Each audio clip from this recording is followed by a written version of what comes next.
started living your best life once you made yourself out of clay and started living as this clay figure. Ever since I made him, he has his own house now. He has his own car. He has a whole bunch of friends. Shut Hello? the front door. Hello? No way. Lyle, is that you? Yeah, is this Hi, dude. Tybee, what's up, dude? How's life? You actually just caught me at the perfect time. Yeah, why is it the perfect time? I just finished the most cathartic yoga session. Just like stepped out of Tadasana, which is a corpse pose, and Sure. I looked right at my torn open Welch's fruit snacks package, and then I hear a beep, and it's you. It must be the Perfect. universe working its magic on you. I swear it was the fruit snacks. Okay, here's what the call screener wrote down about what you wanted to talk about, and I looked at it, and it doesn't make a lot of sense, but I wanted to talk to you about it. Yeah. So we can clear it up. Okay, I'm gonna say. Can I Well, can I'm I say glad you it? called. Of course. Okay, Tebby, 30 years old from Colorado. It says here that you started living your best life once you made yourself out of clay and started living as this clay figure. Yeah. What does that mean? How did you make yourself out of clay? Honestly, I wouldn't have even been able to tell you all this time until the moment happened. And even now, I'm still wrapping my head around how it got to this point and why it had to be this way. But I'm just super happy and excited that it did. Okay. But to like kind of explain it, it's not like Sure. I made a realistic rendition of myself, like someone else may assume maybe. Like I made a small version of my body. I made like a character, I guess you can call him an avatar, Sure. that represents me on like the deepest level. Mm-hmm. And he's like 3 inches tall. And ever since I made him, he has his own house now. He has his own car. He has a whole bunch of friends. He has like new teachers. He's starting his own restaurant. And the whole time he's doing all this crazy stuff, like very ambitious, I finally found my body that was in pain for so long. In the process of chasing what society kind of makes you think you need to do to be happy. And since I found my body, like I've done everything I guess I should do, and I've let go of things that I should have let go of years ago. And I have found the most relief in my real like body, my corporeal self. But I blame it, or I don't blame it. I think this little dude has something to do with it. Okay, so let's go real slowly on this. You Yeah, built a I'm sorry. little. You. It's okay. No, it's okay. That was a good top line. Okay, you built a little guy out of clay that is not necessarily looks like you, but is a representation of you. Yeah. And the little guy is living his own little guy life. You've created because you are in control of this little guy. You have created for this little guy a house and a family, and you've basically orchestrated for this little guy a nice life. I don't know if it was me. I feel like we did it together. Okay. So you worked with the little guy to orchestrate a nice life for him. Yeah. Okay. And you've noticed that as the little guy's life is getting better, are you sitting there and making a house out of clay, making a wife out of clay, making children out of clay? I don't think he wants children. He's not there yet. I don't think he's old enough in his realm. But he's living it up. Like I'm telling you, he's doing things. Okay, like so slow down. We're missing the point of the question. Are you making stuff for him out of clay? That's what I wanted to ask. My hands are, yeah. Okay. And you feel as though your hands are Like, are you channeling something, and the thing that you have channeled is working with you to create these things? I feel like I'm on like this, like I'm in the middle of like a spiritual domino effect of understanding the universe via this process. And I hope it's not, I'm not digressing, but I feel like as I've been making things for him and living my life through him, I've been understanding how our creator, if you believe in that, whatever angle you have on that, how they view us and how they made us in their quote unquote image, maybe not exactly their image, but how they feel. And then as we live our best lives, it's like we're honoring our creator. And I almost feel like when this little guy's living his best life, he's honoring me, and then I feel better, and then I can relax, and the stress is gone, and I let go of things, and then I handle myself. And then it's like a back and forth of treating each other right. And then now I'm like thinking about how I must like maintain this conversation with myself in order to maintain spiritual connection with the universe, like, and whatever is responsible for it. If that makes sense. So you know, actually, it does make a little bit of sense. So, as you have created this thing, and as you have worked with this thing to create its own life, it has shined a light, perhaps, on your relationship with whatever it is you believe created you. Yeah. Okay. And tell me how it has influenced that relationship. It's made me take care of myself. It's made me honor myself. It's made me reach out for things I never thought I had the confidence or the gusto to reach out for, just because I feel like the creator, or whatever you want to call it, or them or her or him, like that's what they would want. Like that, like they're up there and they want to see us live our best life. Okay. So I'm just like, you know what? I'm gonna do it. Okay, interesting. So to the point that you just said of you're reaching out for things you never would have thought, let's get specific here. What specific things have you been doing for your life that are positive as a result of all of this? I guess to start on some more primal levels, I think maybe you would be interested in this one. I stopped masturbating, which was interesting because, you know, as a human being, it's the natural thing, or it's built into you to feel like you want to satisfy yourself in that way in order to, I guess, honor yourself in a certain type of way. Like you almost deserve a little relief or something. And because I found relief elsewhere in this more deep way, I've let go, no pun intended, but I've let go of that part of myself. Interesting. And it's, as a result, helped my lower back. It's helped me spot my pelvic floor. It's helped me stop producing so much cortisol or stress-inducing chemicals in my body. Yeah. It's just been really good in that way. I stopped smoking. I've been smoking weed for like 15 years. Actually, no, 17 now. I'm just used to saying 15 for the past couple of years, but it's a nice number. But like 17 years I've been smoking. I would, you know, everything I could take THC, and I would. And now I've been like, I switched over to CBD, and it's been like maybe the best choice I could have made. I didn't even take it seriously until now. Okay, so you stopped masturbating, you stopped smoking weed, anything else? I've been able to save money for the first time in my life. I have my own place confidently now. I have a better relationship with my family.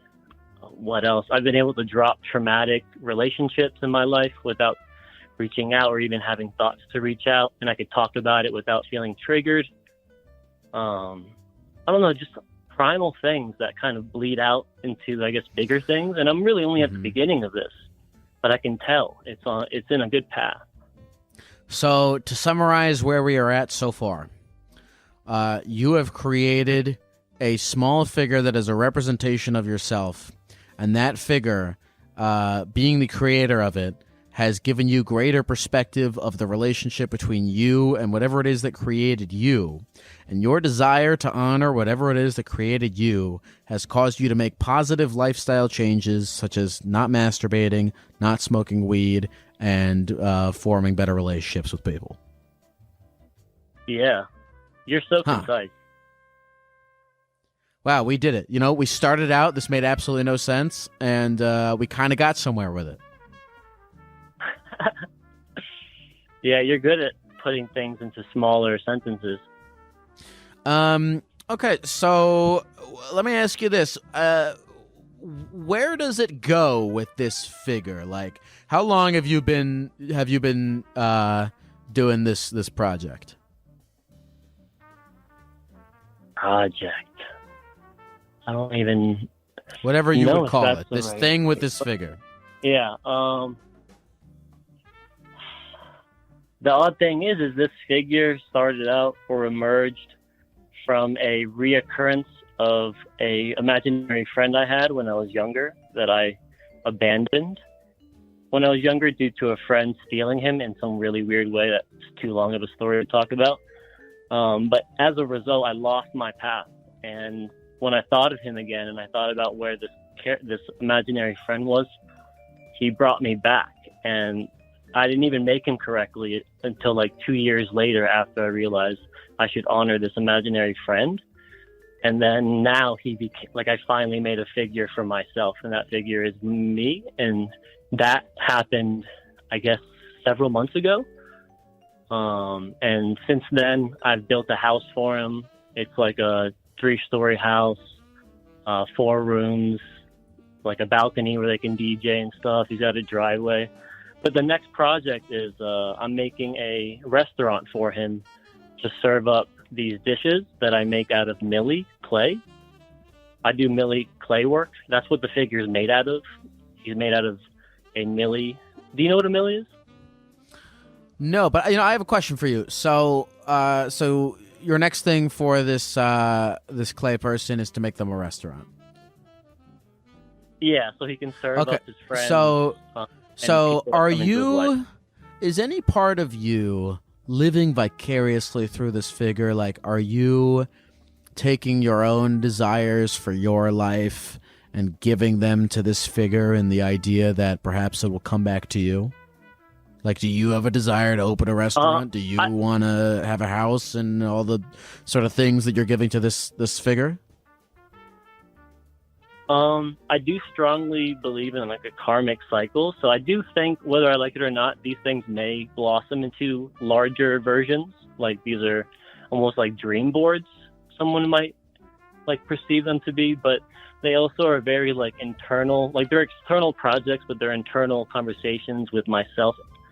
Like the house that I built helped me find my body. And when I found my body, I was able to recognize my friends and my family. I was somewhere to be. But now that I recognize my friends and my family, I need to build a restaurant within myself to invite in more people with this attitude that I developed through building this thing for this character. And the restaurant is going to be something that helps me with my business and art. But it's also something that will help me invite more people just generally into my life. And I just felt like I wasn't inviting healthy people until now. And I just want to like reinforce that with these spiritual projects. I don't know if spiritual is the right word. But yeah, to answer your question specifically, maybe I'll make a restaurant or a gallery that is posed as a restaurant, and I serve delicious artworks to people to enjoy with their, internal conversations, and maybe spark their own little karmic circle. So Tebby, tell me, before we go, this has been very interesting. This has been, I'm glad for you. Look, I think that this is definitely not a traditional thing that you're doing. But I'm glad that it is. It sounds like it's been helpful to you therapeutically. It's reinforcing this idea, this sort of hypothesis that everyone has their own way of of dealing with the problems and the stuff going on in their life, and that there are various creative solutions to doing so. And it sounds like you've very much found your own that's working for you, and I'm happy to hear that. I guess before we go, what does the future look like for you, Tebby? Are there any visions that you want to share with us before we move on?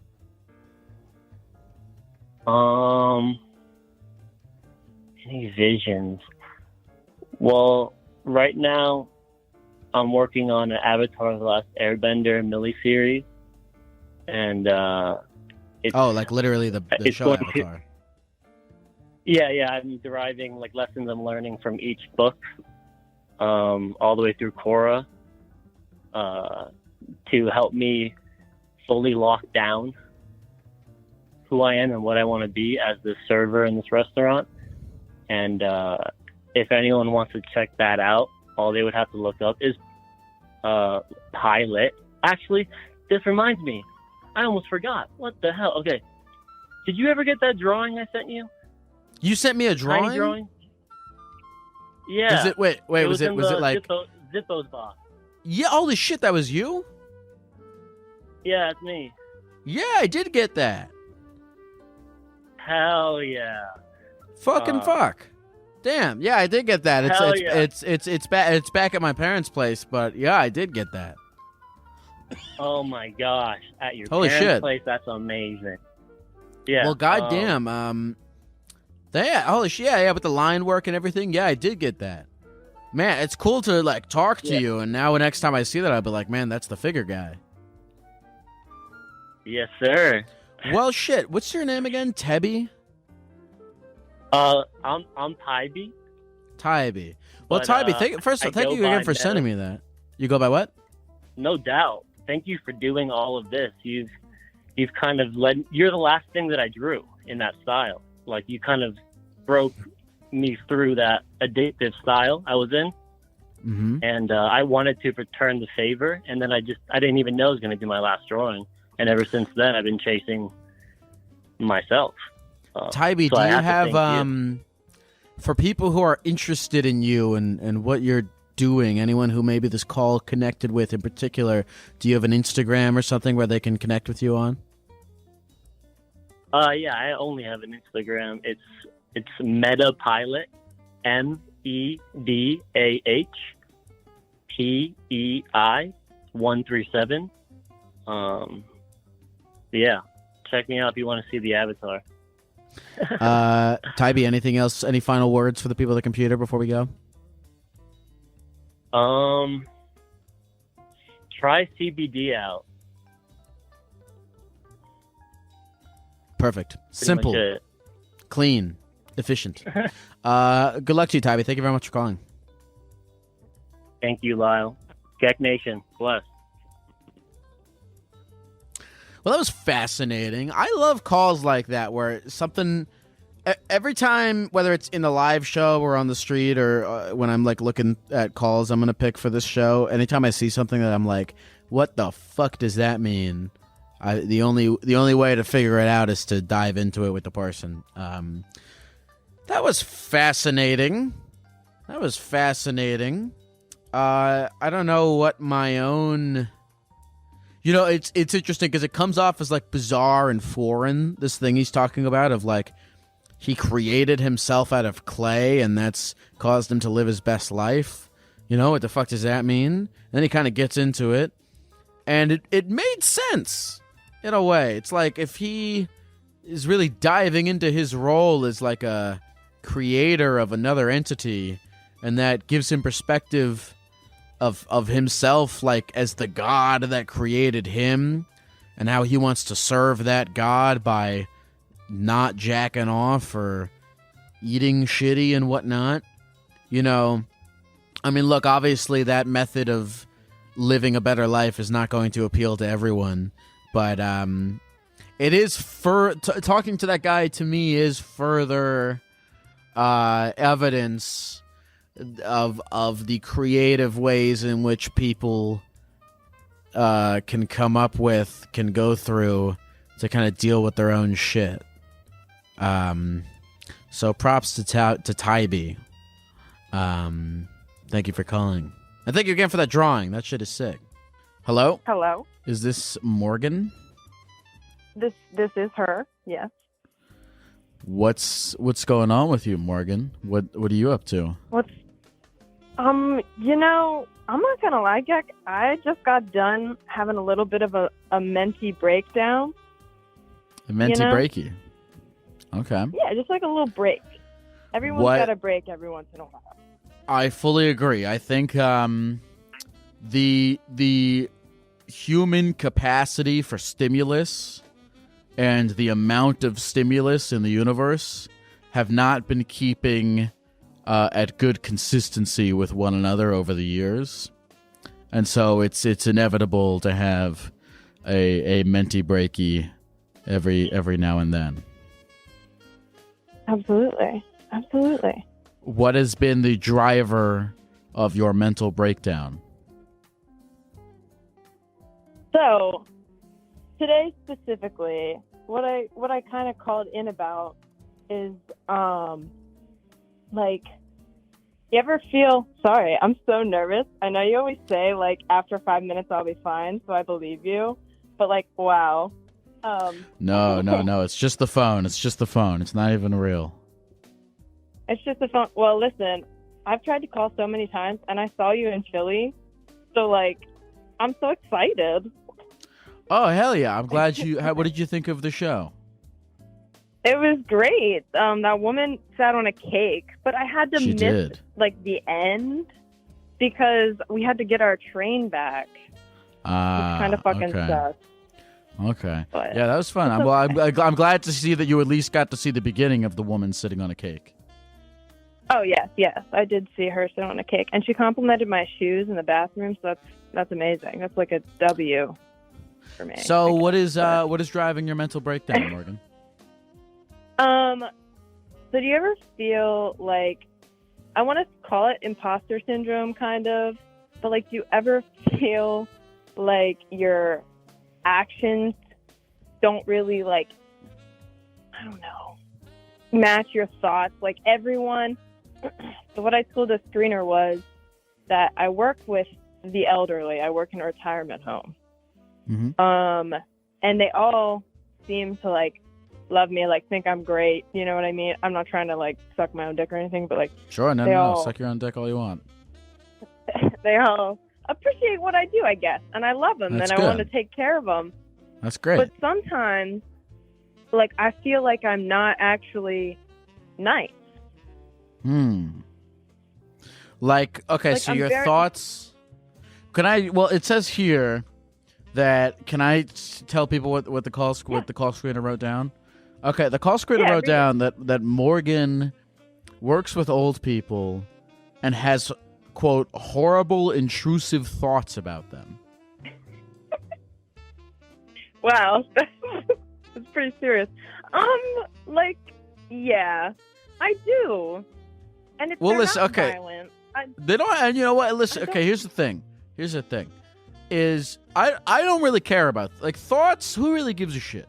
Thoughts are only worth anything when they become actions. Now, actions start as thoughts.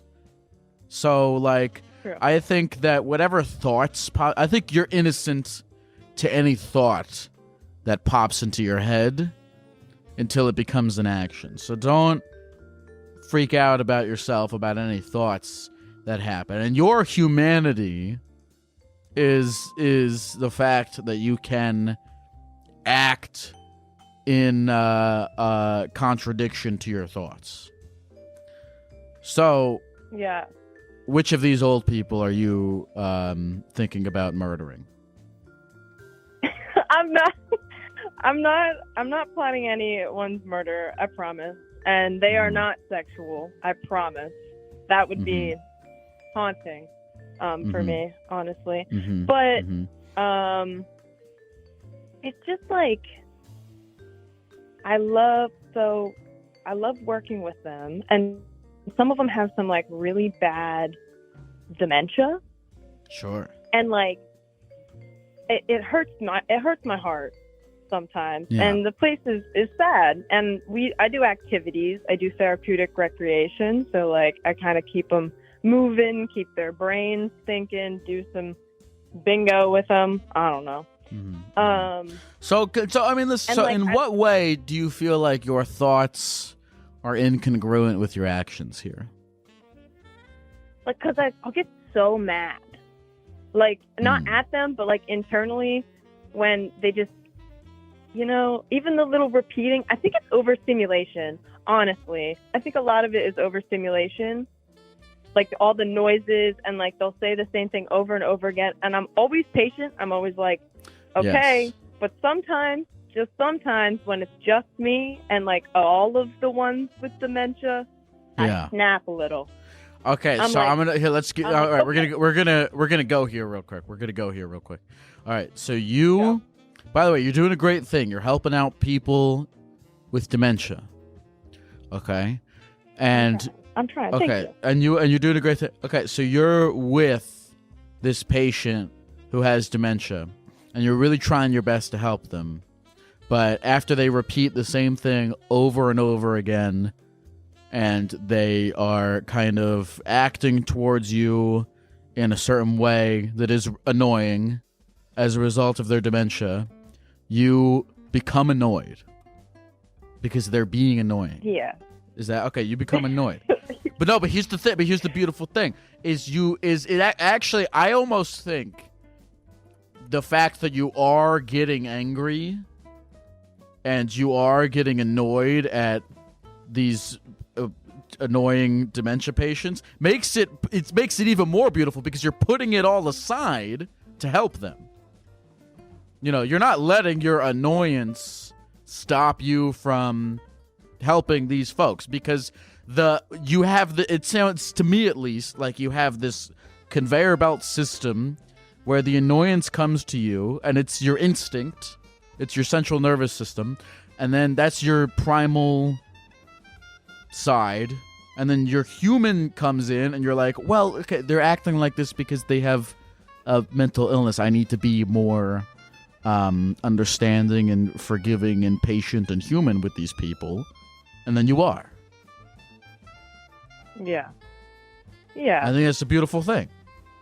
Thank your makes me feel good. Okay, yeah, because you should. Your gut reaction being annoyed.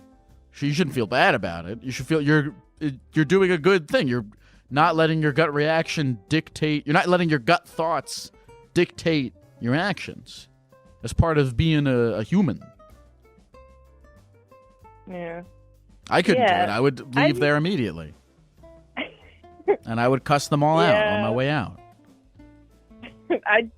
Sometimes I do just get in my car and, like, I just scream. Like, I don't even bother pulling out of the parking lot. I'm just, like, screaming in there. And you know what?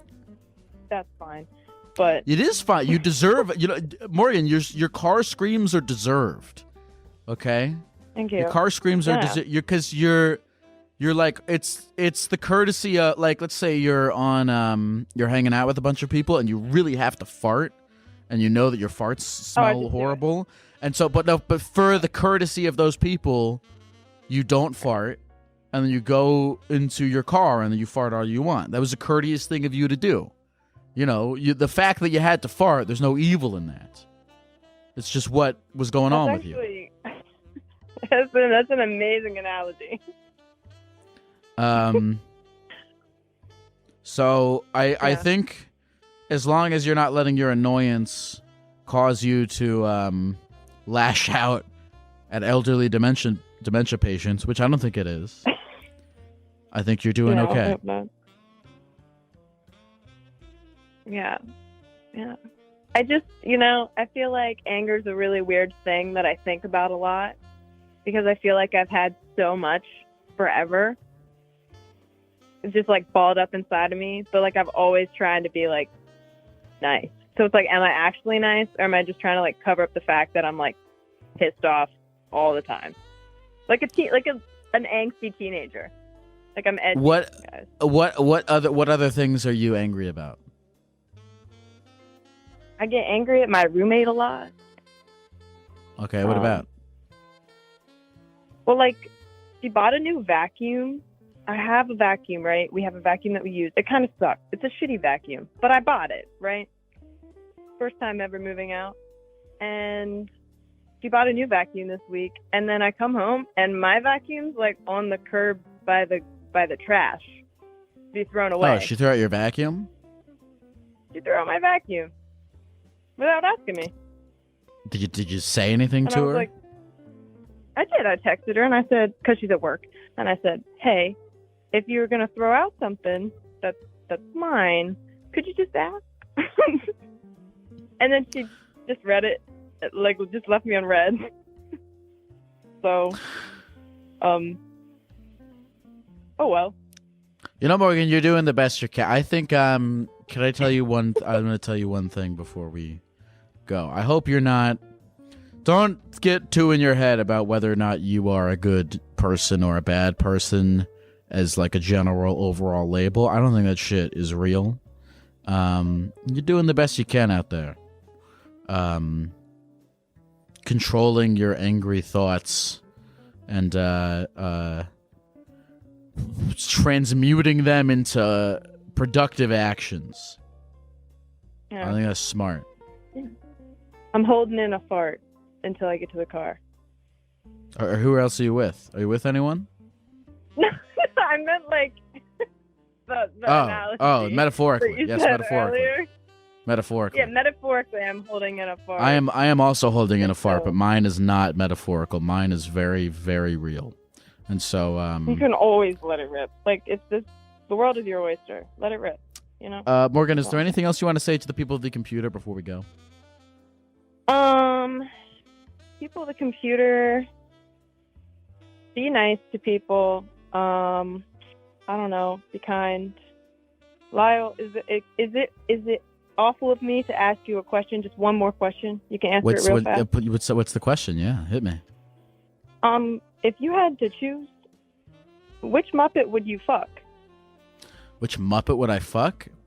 Which one like is the most? I only really know Miss Piggy, but she's an Really? animal, so I feel like that's ethically. But I guess she's a talking animal. They're all animals, I think. Okay. Like most of them. So. Well, then I guess Miss Piggy. Is that? Miss Piggy? Yeah, I could go for Miss. I don't know if are there any other. Who are the other girl Well, Muppets? there's like Kermit.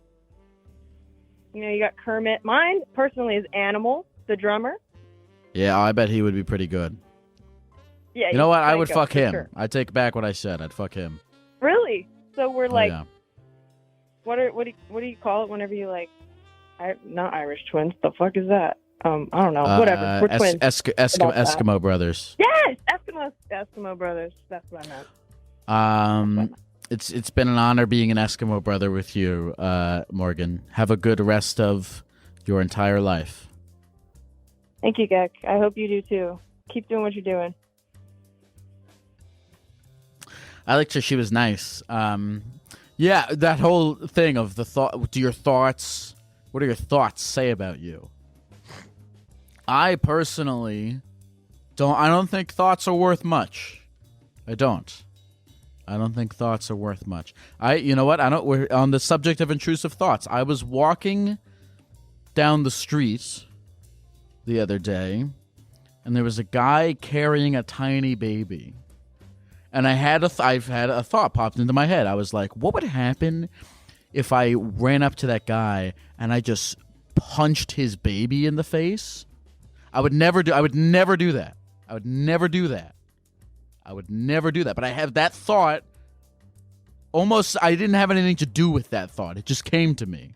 What if I punched that guy's baby in the face? What does that mean? I'm a bad person? Fucking maybe, honestly, now I'm thinking about it. But I wouldn't punch the baby. I think the thinking about punching the baby and the actually doing it are two different things. Again, for the record, I would not punch a random person's baby. Unless if they did something to piss me off. Hello? Hello? What is going on? Oh, wow. This is love, isn't it? Wow. What a dream, man. This is wild. How's Hey, it it's a going, dream to dude? talk to you, man. You're in London, right? Yeah. Well, just south of London, but yeah, no one would have heard of it. Okay, I'm coming. I'm coming there. 2023. I'm gonna do a live Gecko thing. You should come. Yeah, you promise? I promise. I'll promise I'll do it if you promise to come.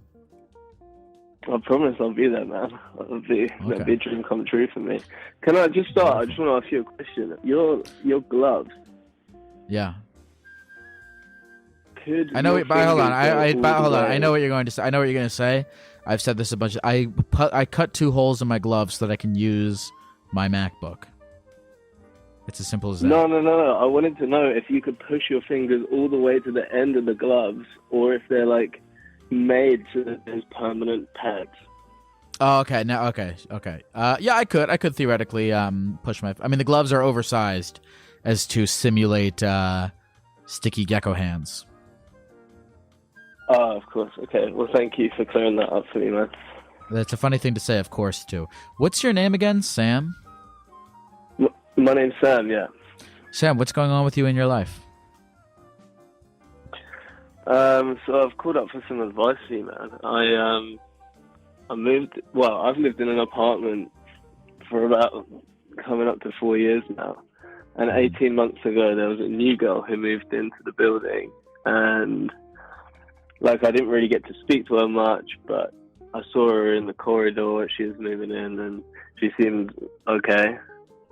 And then one morning I wake up and she's left her number outside my door. And I think I don't really want to give this girl the wrong impression, but, like, I've got all the other neighbors' numbers in the building, so I should, just be polite. So I waited a few days and just said, yo, it's Sam from Flat 5. Here's my number if you So wait, need anything. do you believe that this girl left her number outside of your door in a flirtatious way or in a neighborly way? I didn't know, but I just wanted to sort of put the line down. I had something like that happen before, and it ended really badly, so I was just trying to avoid that. So, she asked me if I had any, like, numbers for weed or whatever a couple of times, and I gave her that, and that was chill. But then it slowly started getting to the point where she would be texting me sort of 10 times a day, telling me that she missed me and she couldn't stop thinking about me, and she would be calling my phone all the time, and it was just getting pretty wild. So I had to. How long into how much interaction had you had with this person before she started sending you those messages? Nothing apart from giving her some numbers for some weed, because that's the neighborly thing to do, Bizarre. Okay, keep going. So she was telling me that she missed me. Anyway, so I had to tell her to leave me alone, and in the end I had to block her number because she just would not take the hint. And then it slowly started that she was going through my mailbox to find all my details, and she found all my socials and started adding me and following me on social and liking all of my shit. And when I mean like liking like 50 pictures in a row at once. And then I would know that she'd been going through my mail because she'd start kissing it and leave like lipstick marks on my post. Well, unless it could have been the postman, but I don't know. I don't think so. Maybe it could have. Maybe your postman has a crush on you, but she was going through your mail and kissing it? Yeah, and then so like she started again, and I had to tell her to like leave me alone. She got a new phone number. She started texting me from that, and I said, look, like, this isn't cool, man. Like, you got to leave me alone. And she would like wait for me to leave my apartment and start walking down the stairs, and then open her door to like try and get me in her apartment while I was just like leaving for work. And I'd be like, you've got to like leave me alone, man. So then I told her to leave me alone again over text, and just said, you just got to leave me alone, man, this is weird. And I woke up the next day and she'd spray painted arsehole on my door.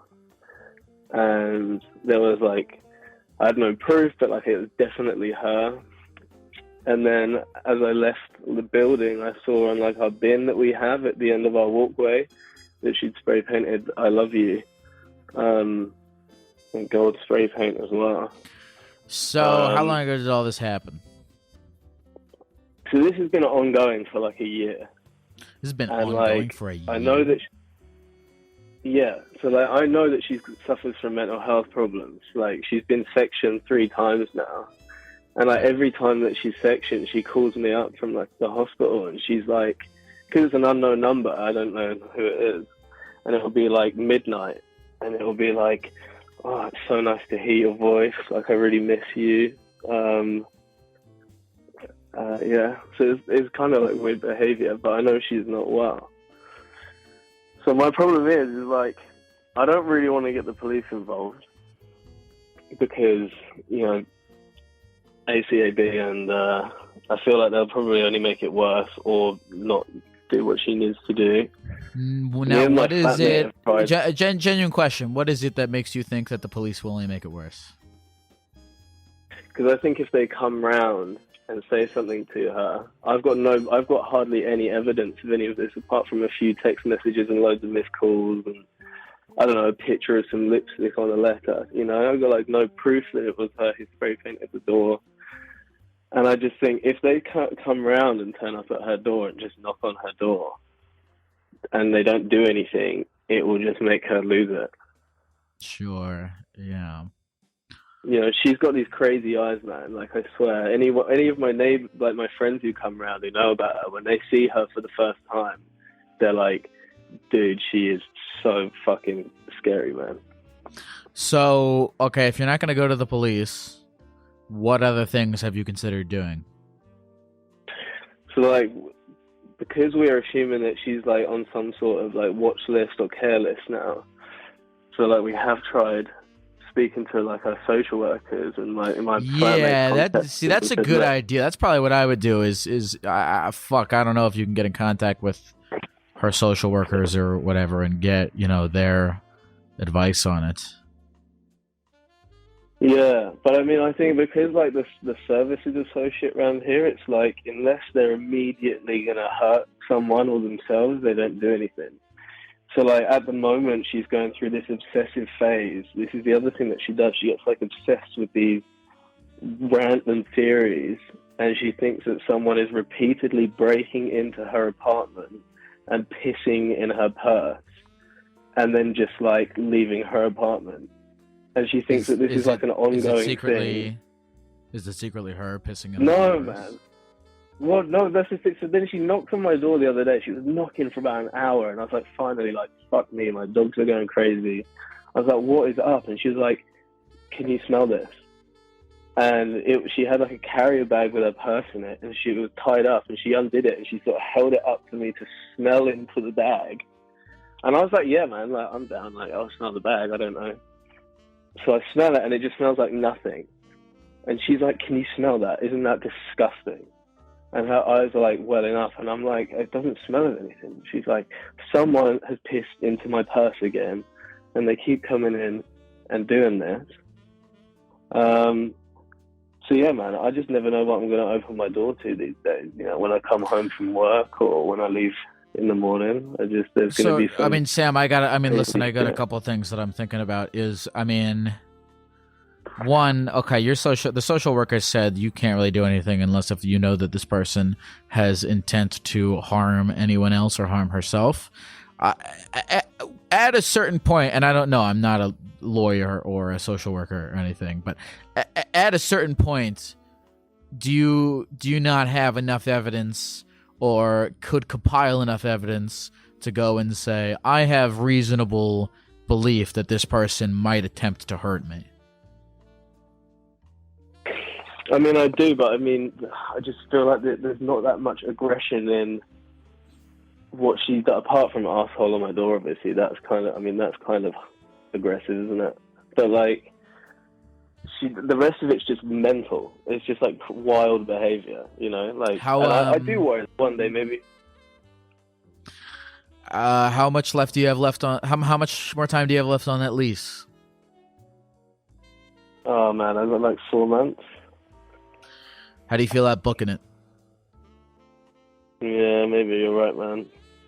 I mean, I hate that. I hate that answer. I'm not saying it's the right answer. I hate it because I don't think that, you know, you should let a person who is threatening you or causing you to feel unsafe, I don't think you should, vacate and let them win. But also, I think the idea of, quote, letting them win is stupid, and you should just do whatever's best for you. Yeah. I mean, look, if I were you, Okay. man, I would just collect as much evidence as you can to, make a compelling case to any kind of, social or whatever police authority that you feel unsafe. Maybe I should, like those teddy bears where they put the cameras in the eyes? Sure. I could fashion something like that. Well, I feel like that would be illegal on your part, so I would avoid the teddy bear with the camera, but... I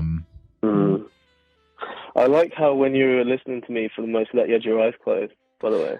I do. People who are listening on the podcast cannot see this, but I have my eyes closed because I think I'm like partially blind right now, and so I'm seeing if I close my eyes, my eyesight will return.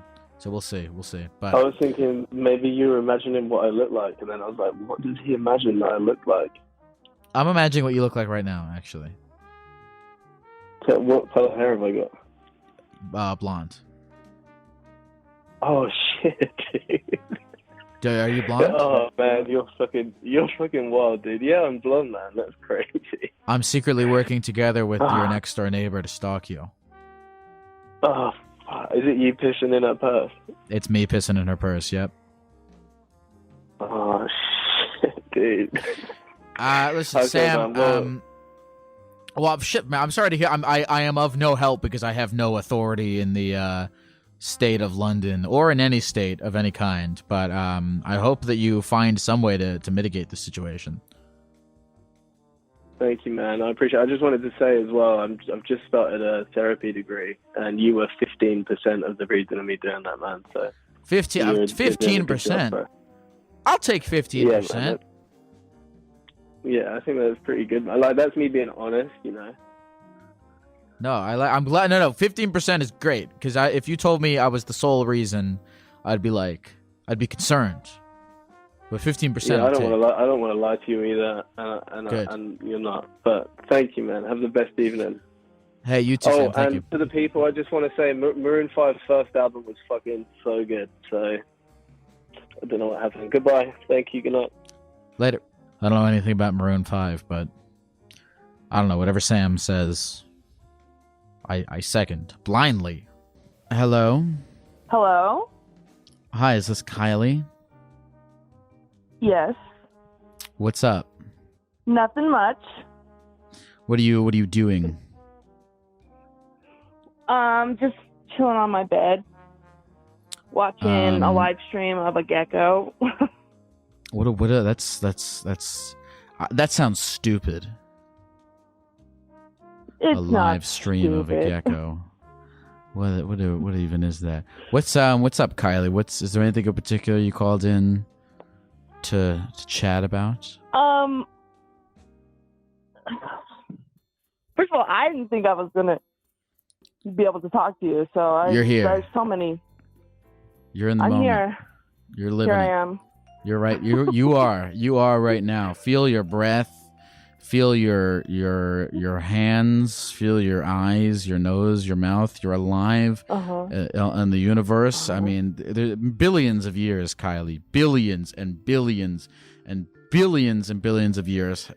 In the past, you were not around. In the future, you will be dead. You won't be around. And we're living in the thinnest possible microscopic margin of time in which you exist, in which I exist, and we both are living in this time together. I'm feeling the camaraderie with everyone who can fucking hear my voice right now with you about living in this margin together. What a crazy thing. What's up with you? What is there anything you wanted to talk about? I mean, how are you feeling? Let's talk about stuff. Well, I've been a little bit stressed lately. Tell me why. I just bought a new car, and it was this whole situation. It fucking ridiculous, first of all. And so it's just really stressful. So I went to a car dealership because I wanted to get a new car. I wanted like a 4x4, like a all-wheel drive, but like that kind of car. I went to a dealership, and they tried to sell me this one car, and I bought it, and then, but the bank didn't approve it, so I couldn't get the car. They needed a co-signer. My dad wanted a co-sign for me. So then I was looking around at different places to find the same kind of car, but then the dealership was trying to sell me like cars, like regular like sedans and stuff like that. And I was like, they tried to sell me this one car, and I was like, I haven't even seen it, and I haven't even tested it. You know, I have notes here like of what you told the call screener you wanted to talk about. I don't know if you don't want to talk about that anymore. Oh no, I do. I just was saying that this was stressing me out for the past like couple days. Oh, okay. I'm sorry. I didn't mean to cut you off. No, you're good. No, it's just like they tried to sell me a car, and then I made a bad decision and bought the car, and then now I'm kind of stuck with it. So that's like the moral of the story. Well, it's better than walking. I probably was rambling. It's not better than walking sometimes. I like walking, but I like driving too. Actually, Yeah. that's not true. I don't like driving. I've been watching a lot of videos of car accidents on Reddit. Well, you know what, Kylie, what did you want to talk about today? I'm done with cars. I'm done with myself. I'm done with anything. Just let's talk about stuff. Oh, okay. So I have this coworker at work, and he's like, what, like 54, 55? Okay. And I think I have a crush on him. Okay, I'm 24. Okay. And I don't know what to do, because he was like, at one point he was like, he like asked me if like I found him attractive or something like that. And I was like, no. And then later on, I'm like, yeah. So I'm a little in a pickle, but I don't know if I would ask him out or not, because I haven't decided if I actually like him or not. So I'm kind of like, oh shit. What do you want to do? What do you want to do? I don't know. He's really cool, and I think I had a crush on one of my old coworkers. He was 45. Okay. And I asked him out, and he said no. And then my ex was 30. No, yeah, 30. So like, I guess I have a thing for older guys or something like that. So like, maybe it's like the age. But like, he's really cool, you know? Okay. Well, you said you're 24, right? Yeah. Okay, you're 24. I'm 24 as well. I feel like at 24, you I mean, look, you can do whatever you want with your life. You know, I mean, where I want to know for you, in your brain, in your thought processes, where the conflict comes from. Well, I think I have a little bit of daddy issues, so I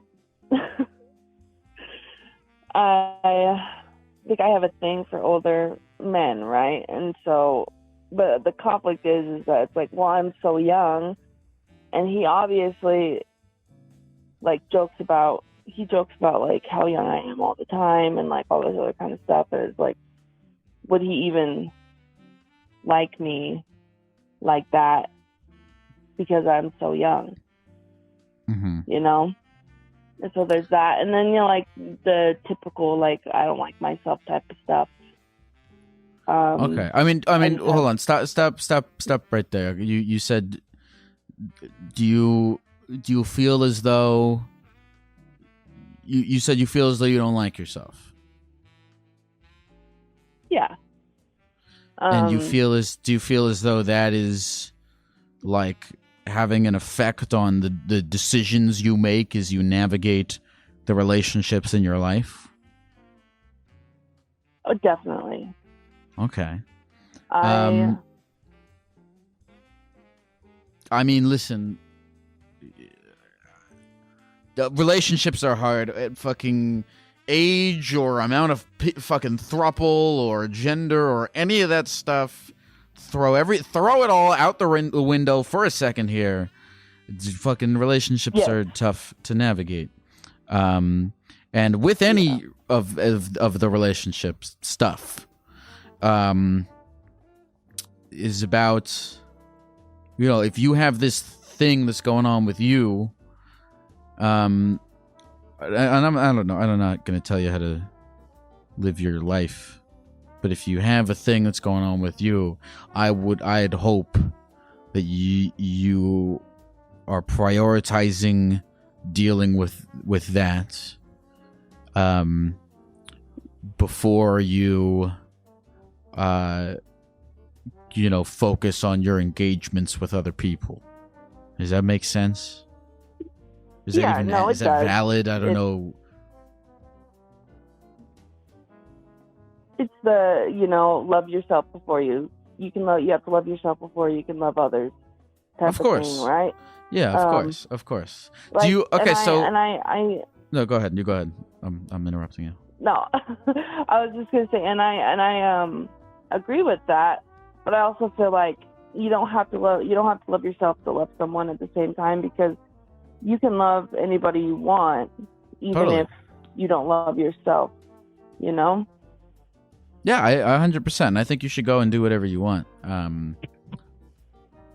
Well, let's talk about this. Okay, you said that you feel as though you not liking yourself influences the way you navigate relationships.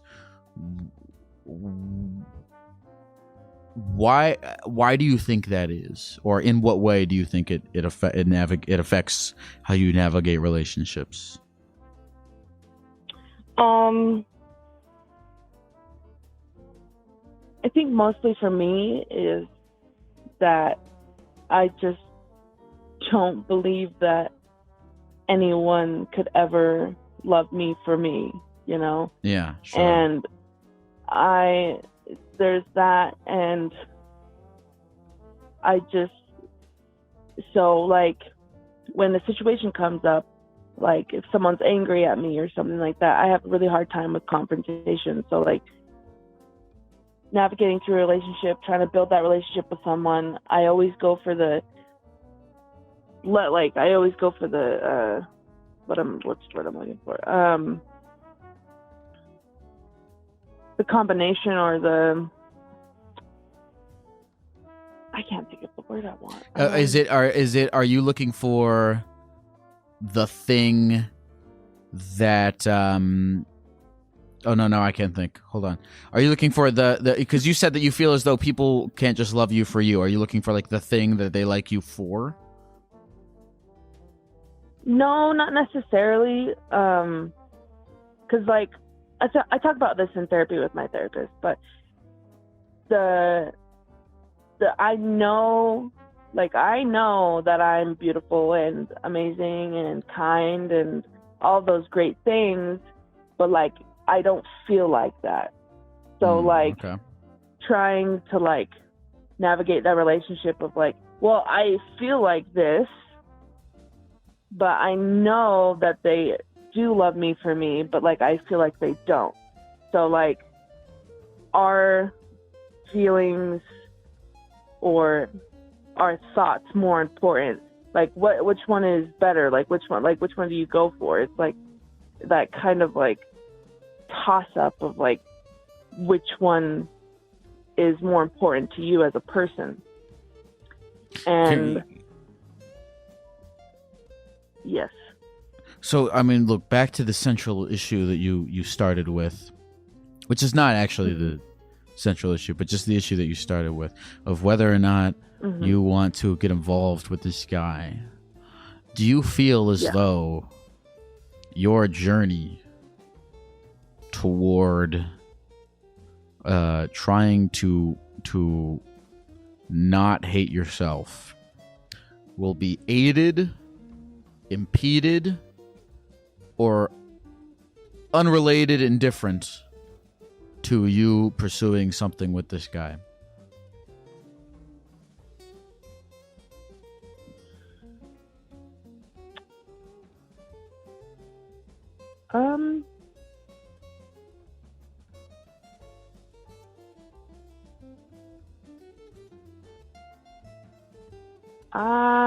I know that he would treat me right as a person.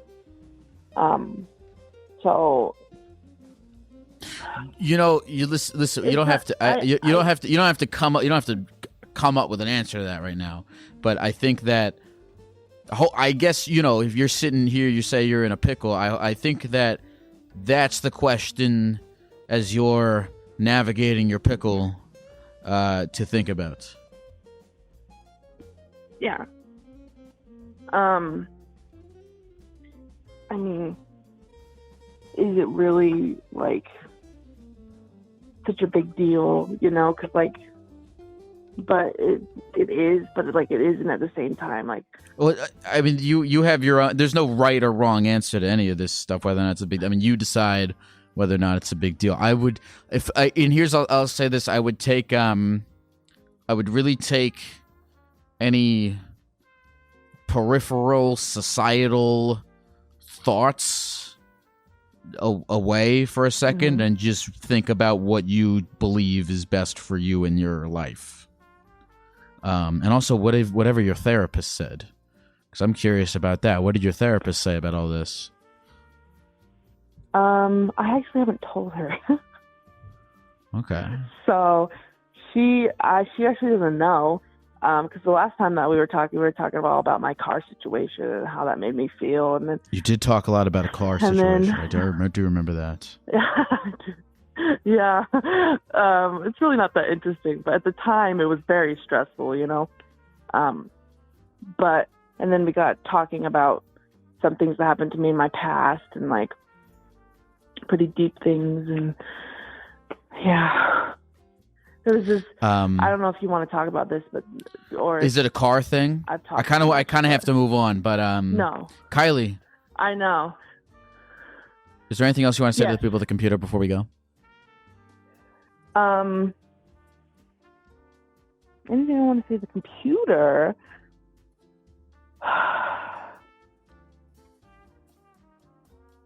You should definitely try to be kind to people, even if they're mean to you.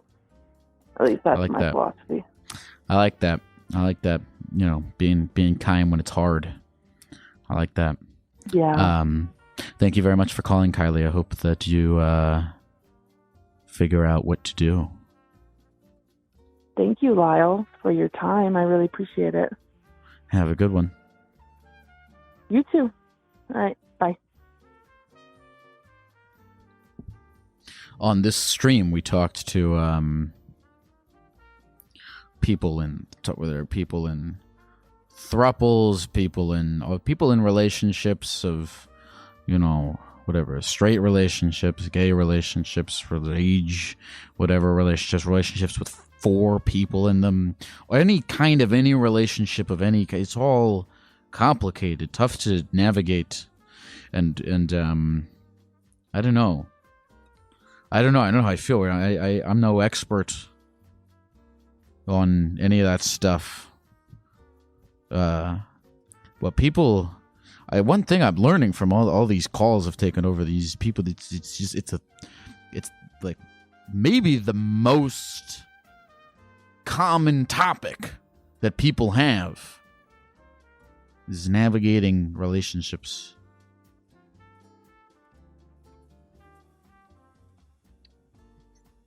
I don't know what I'm talking about anymore. Therapy Gecko's on the line, taking your phone calls every night. Therapy Gecko's doing it right, he's teaching you how to live your life, but he's not really an expert.